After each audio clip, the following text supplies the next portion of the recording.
Bismillahirrahmanirrahim. Dear students and respected parents, Assalamu alaikum.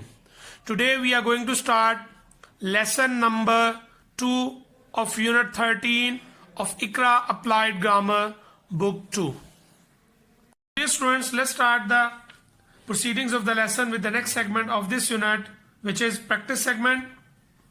In this segment, as you already know, that we have exercise A in which we have to match the parts of each sentence. हमने क्या करना है, we have two columns, हमारे पास दो columns हैं, इनमें half part of the sentence is in the first column and the next part is in the second column.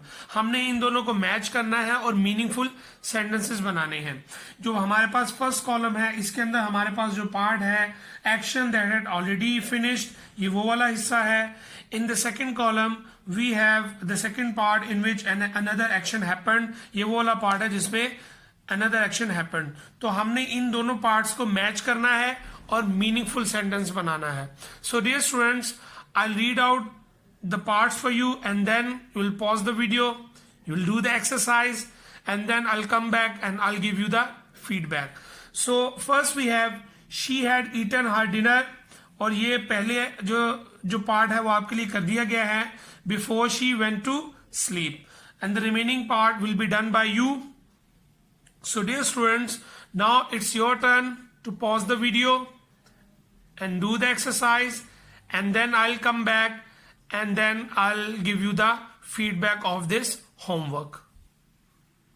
So dear students, welcome back. I hope that you have done this exercise the same way as I did. And if there is any difficulty, that difficulty inshallah ta'ala will be removed after giving you that feedback. तो आपने करना क्या था, that you have to match two columns to make meaningful sentences.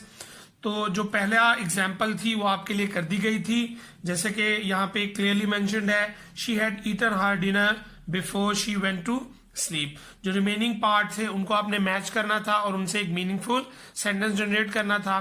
तो जो second हमारा जो sentence है उसको हम देखते हैं, the thief had run away. इसको मैंने मैच किया है ऑप्शन ए के साथ, बिफोर द पुलिस केम. अब ये जब हम सेंटेंस बोलेंगे the thief had run away before the police केम, तो ये हमारी सेकंड ऑप्शन हो गई. थर्ड सेंटेंस है I had paid the bill, और इसके जो रिमेनिंग पार्ट है उसको मैंने मैच किया है ऑप्शन एफ के साथ, before I left the restaurant. तो अगर हम सेंटेंस को बोलेंगे तो ये सेंटेंस ऐसे होगा, I had paid the bill before I left the restaurant.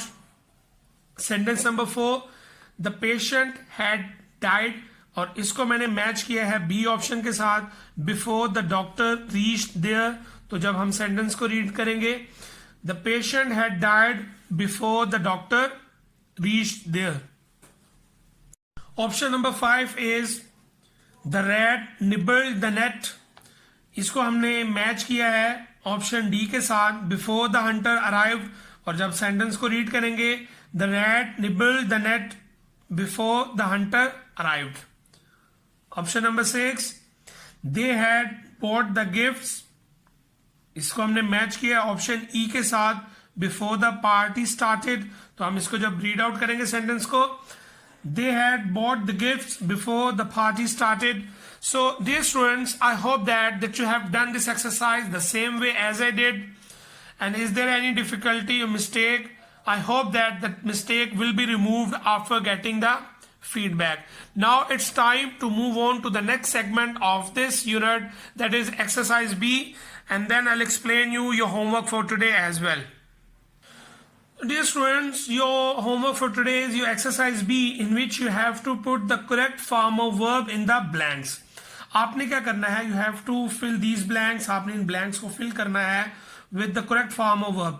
correct form कौन सी, आपने past perfect form of verb use करनी है, जिनसे आपने इन blanks को fill करना है.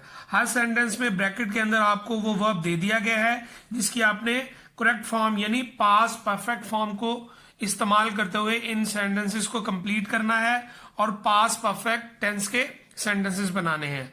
So dear students, I hope that there will be no difficulty for you regarding this exercise. As you clearly see that हमारे पास जो verbs हैं वो take, write, run away, build, lose and clean. इनकी पास perfect form आपने लेकर आनी है और इस एक्सरसाइज को कंप्लीट करना है. This is your homework for today. Now it's time to say Allah Hafiz, Assalamu alaikum, and tomorrow I'll come back with the feedback of this unit. Allah Hafiz.